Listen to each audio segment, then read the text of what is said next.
So we're going to be building, as I said, declarative sentences, so just putting a statement out there into the world. We're also going to be building interrogative sentences. Everybody say interrogative? Interrogative.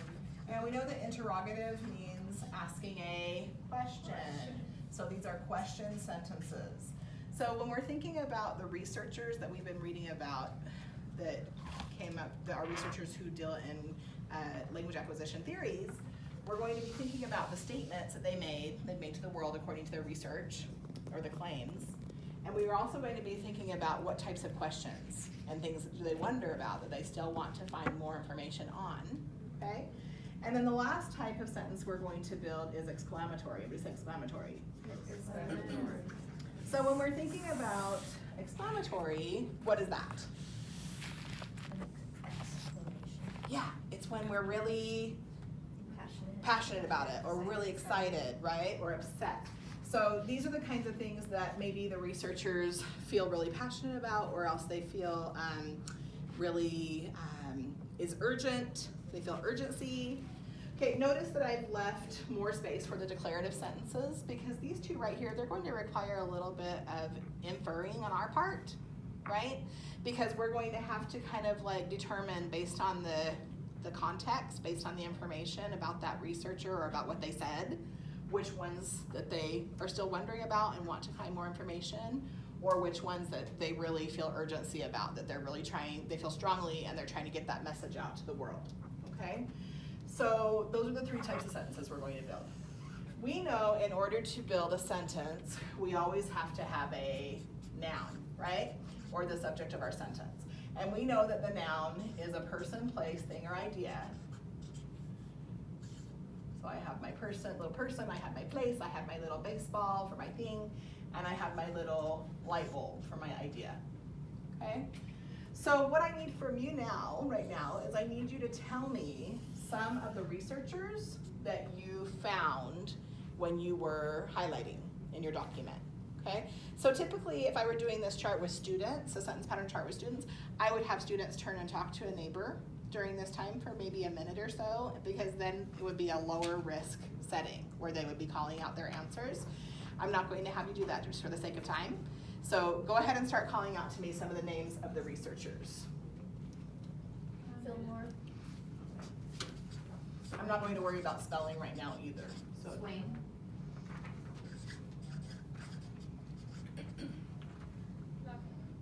Freeman. okay, feel free to just call them out. Robson. Pico. Can you call them again? Robson. And we could always go back and fix it later if I spell something wrong. Okay, there's also Cummins, correct? Collier. I know there's Terrell. Snow. Steve. Pico. Railsback. Okay, thank you. So we've got quite a few here. Okay, now we know that every sentence also has to have a verb, right? An action word. And in the GLAD traditional sentence pattern chart, we have colors that GLAD recommends, or at least that your colors stay consistent so that students utilize it as a scaffold, so that every time that they see a green word on the sentence pattern chart, no matter what chart you're doing, it's gonna be green, it's gonna be a verb, an action word. So that's what I adhere to, no matter what type of sentence chart that I'm doing. I could be in any type of organizational structure for any language function. I'm gonna be doing green for my verb, okay?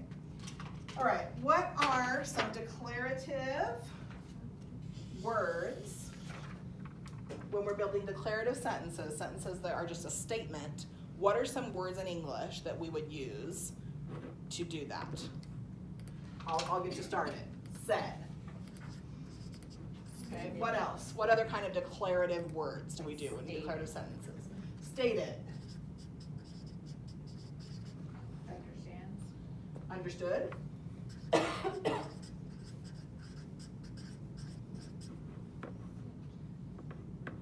so explained, thank you.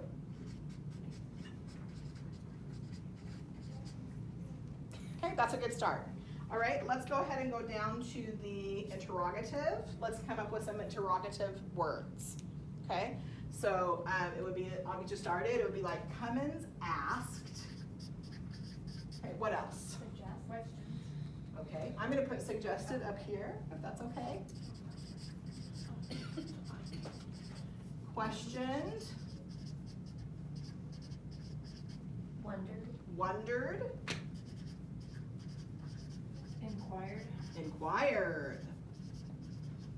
Okay, good start. We can leave it there for now. We can leave some space for later.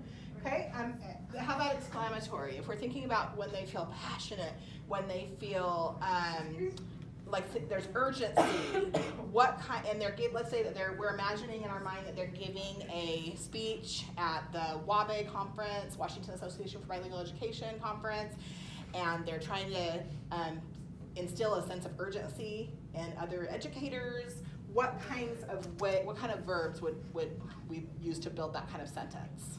Expound. Expounded. Insist. Insisted. Exclaimed. Exclaimed. Proclaimed. Okay, there's one that I'm shouted. Okay. Okay, there's one that I'm going to put up here also just for the sake of our students because it's one that we use a lot, and I'm going to put claimed. Okay, so those are going to be some of our words grouped by declarative words, interrogative words, exclamatory words.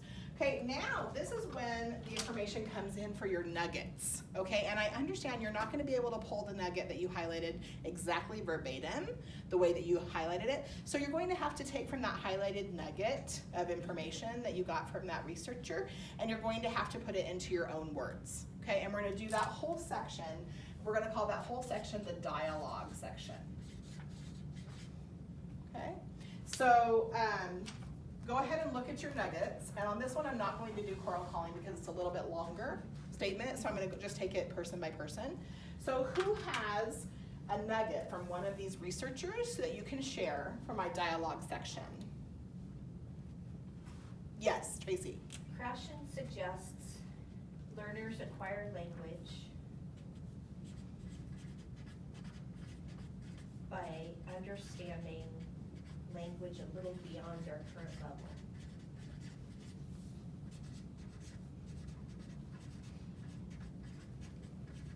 You know what, I'm going to take out my understanding just for the sake of keeping it a little shorter, okay, if that's all right. So I'm going to say learners that acquire language, and then can you read the last part again? By, just read the whole thing again and then I'll compose it.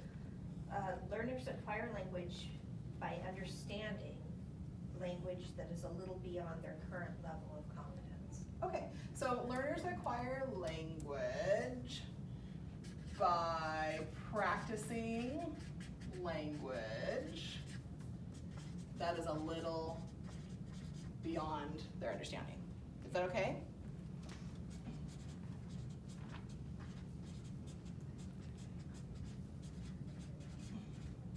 Actually, I'm going to put beyond where they are. Okay, great. All right, next idea. And on this one, I'm going to actually do bullets, and I'll show you why in a little bit. Okay, Krashen states emotions affect learning. Emotions affect language learning. Thank you.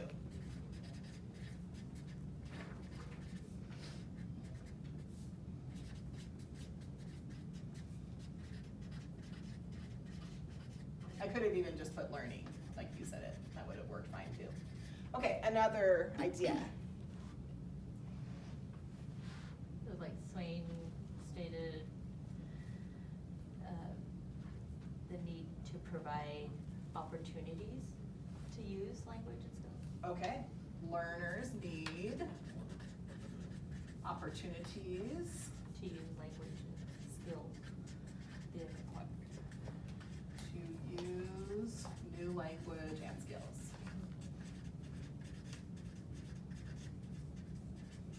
Okay, we've got a few declarative things. can anybody look through the highlights that you made, the nuggets?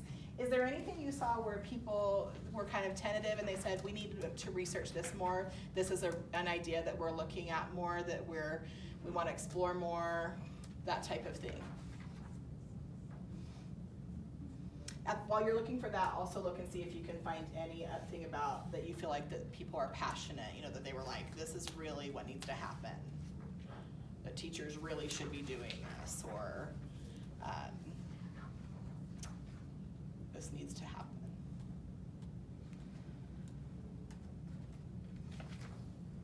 And if you don't, it's okay. We can make up our own.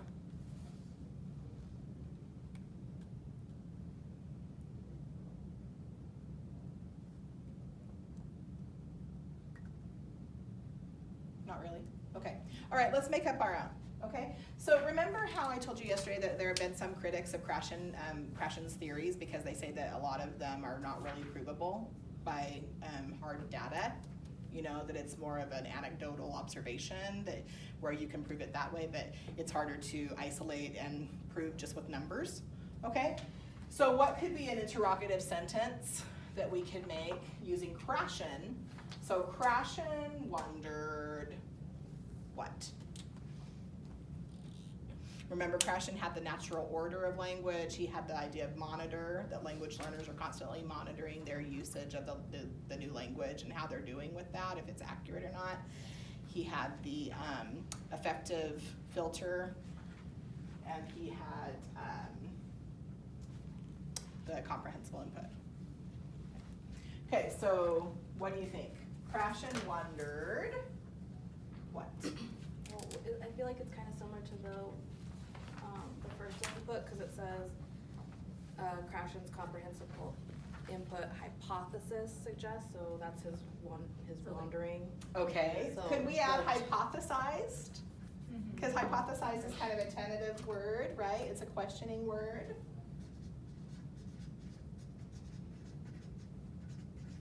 So Krashen hypothesized. It's the same as the first one, like in Okay. the text of evidence.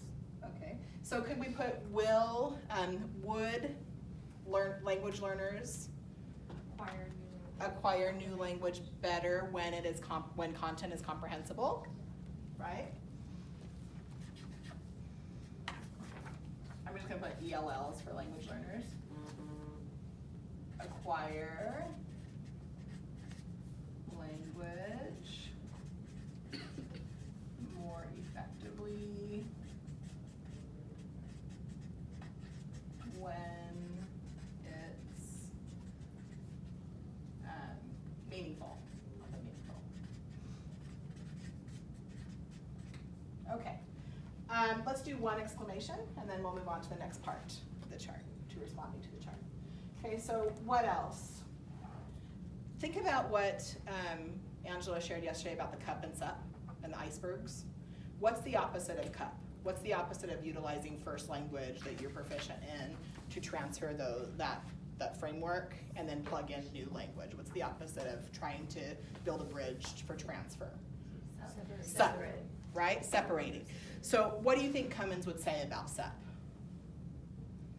About trying to teach language in isolation, like starting from scratch every time.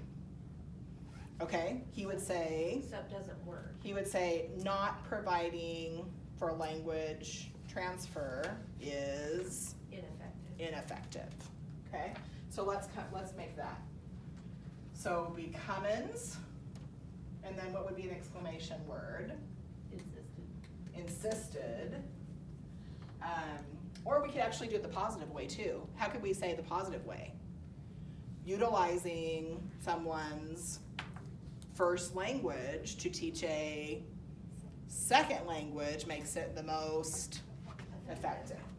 Okay, so using first language skills and knowledge to teach a new language is most effective. Okay, so as as you can see, we've got a few different kinds of sentences, okay? When I do this with students, I don't utilize such a high level of rigorous text like I did with you because you're adults, right? And so I wanted to make it appropriate to what we're doing and make it meaningful for you. But I've done this with stories that we've done. I've done this with things that we've studied in class at the level of the instruction of the kids that I'm working with, okay? So then what we do is that we respond to this and we utilize our chart to build sentences. By coming up with, the kids come up and they put sticky notes on the sentences, parts to make it make sense. So if I choose Cummins as my noun, then what was the sentence we just said that was an exclamation? Cummins insisted using first language skills and knowledge to teach a new language is most effective. Okay, and then not only do we practice that, but we also practice our punctuation at the same time for dialogue because we know kids struggle with punctuation for dialogue.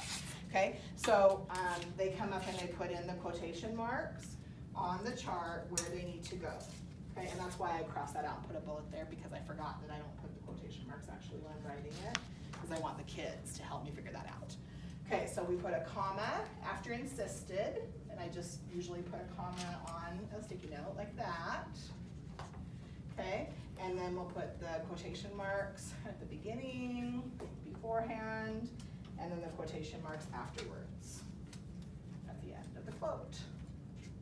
Okay, and then we sing it. So this is how we would sing it. Okay, so I will model it for you, and then we'll sing it together. Okay, so it goes, Cummins assisted, using first language skills and knowledge to teach a new language is most effective. And I know it doesn't really fit in there. You can use any melody you want. And once we put the chart together, it took quite a while to do that, didn't it? Yeah. Okay, so that would be one day's lesson. The next day we revisit the chart, we build 2 sentences. After we build 2 sentences that make sense, because we're monitoring for comprehension to make sure it makes sense, because of course we're gonna have to match what Cummins said with what he actually said, right? Then I let them do 1 or 2 silly sentences. So they get to mix it all up, and it doesn't have to make sense, okay? And this becomes part of our routine each day.